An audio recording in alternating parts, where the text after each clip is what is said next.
Okay, hello everyone.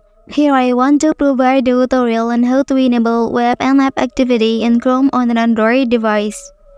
Okay, let's go to the tutorial.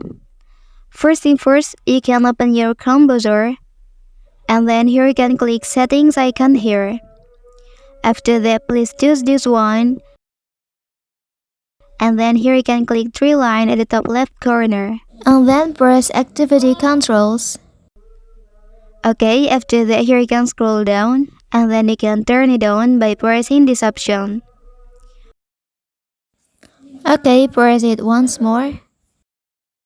Well, and then here you can click OK. And then the web and app activity in your Google Chrome is successfully enabled. Well, that's the tutorial on how to enable web and app activity in Chrome on an Android device. If you are helped by this video, don't forget to like and subscribe to get other information from this channel. Thank you.